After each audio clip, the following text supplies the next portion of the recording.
Hello. आज हम लोग डी मॉर्गन्स लॉ पे करेंगे कैसे इसको प्रूव करना। बहुत इम्पोर्टेंट है, आता रहता है ये। इसमें दो हैं, ए पार्ट में A union B whole complement is equal to A complement intersection B complement, और सेकंड वाला है A intersection B whole complement is equal to A complement union B complement. मतलब कि अगर इधर इंटरसेक्शन लिखे हो तो इधर यूनियन लिखना है, और इधर अगर यूनियन लिखे हो तो इधर इंटरसेक्शन लिखना है। अब दोनों का प्रूफ है, प्रूफ पूछा जाता है। तो हम क्या करेंगे कि जैसे पहला पार्ट प्रूफ कर रहे हैं, है ना, तो हम क्या मान लेंगे, let x be any arbitrary element of A union B whole complement. अब जब x A union B whole complement का एलिमेंट है तो implies that x does not belong to A union B. Complement के डेफिनेशन से implies x does not belong to A and x does not belong to B. implies x belongs to a complement and x belongs to b complement। implies x belongs to a complement intersection b complement।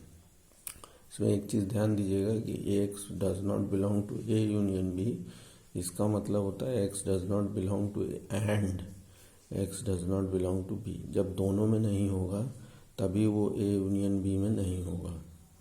तो इससे आपने सिद्ध क्या कर दिया कि x आपने A union B whole complement का एलिमेंट लिया था और दिखा दिया कि x जो है A complement intersection B complement में है।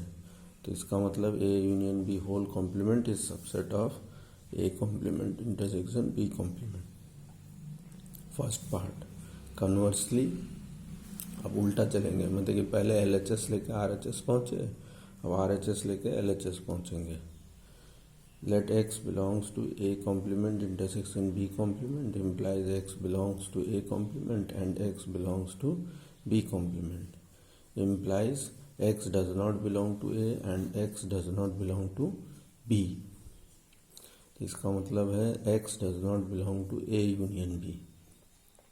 implies x belongs to a union b whole complement। अब आप उल्टा लेके चले, x को A complement intersection B complement का एलिमेंट माना और दिखा दिया कि x जो है A union B whole complement का एलिमेंट है। तो इसका मतलब हुआ A complement intersection B complement subset of A union B whole complement. इसको 2 नंबर दे दीजिए। फ्रॉम 1 and 2 आप कह सकते हैं कि दोनों बराबर है। जब ये इसका सबसेट है और ये इसका सबसेट है तो दोनों बराबर होंगे। A union B whole complement is equal to A complement intersection B complement. चाहिए पहले पार्ट का मैंने प्रूव किया। अब इसी तरह से आप दूसरे पार्ट का भी कर सकते हैं, ये मैंने करके रखा हुआ है। जैसे x belonging to A intersection B whole complement लिया तो इसको आप दिखा सकते हैं x does not belong to A intersection B implies x does not belong to a और x does not belong to b। यहाँ और होगा, a इंटरसेक्शन b में और होता है। जैसे जब आप x does not belong to a intersection b तो इसका मतलब होगा या तो x a में नहीं है या तो x b में नहीं है। उसी तरह से x belongs to a complement और x belongs to b complement implies x belongs to a complement union B complement. अब आपने ये दिखा दिया कि A intersection B whole complement is subset of A complement intersection union B complement, sorry, A intersection B whole complement subset of A complement union B complement. इसको आप 1 number दे दीजिए। Conversely अब उल्टा चलेंगे, x belongs to A complement union B complement. तो x belongs to A complement और x belongs to B complement. implies x does not belong to A और x does not belong to b। implies x does not belong to A intersection b। implies x belongs to A intersection b complement. Then आप कह सकते हैं कि a complement union b complement subset of A intersection b whole complement. इसको आप 2 number दे दीजिए। From 1 and 2, ये 1 और ये 2, इन दोनों से लेते हुए A intersection B whole complement is equal to A complement union B complement. ठीक है, इस पे क्वेश्चन कैसे आते हैं? क्वेश्चन इस तरह से दे देंगे कि 3 सेट दे दिया है, if A B and C, if A B and C are 3 sets then prove that A minus B minus C is equal to A minus B union C. कुछ भी दे सकता है प्रूव करने के लिए इसमें। तो आपको करना क्या है कि एक बार ये LHS का एलिमेंट लेकर दिखाना है RHS का, और दूसरी बार RHS का एलिमेंट लेकर दिखाना है LHS का। तो let x belongs to a minus B minus C, यह आपने मान लिया, आर्बिट्रेरी एलिमेंट x आपने लिया।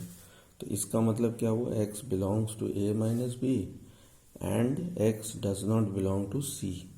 जो डिफरेंस ऑफ सेट्स का डेफिनेशन है उससे मैंने लिखा है।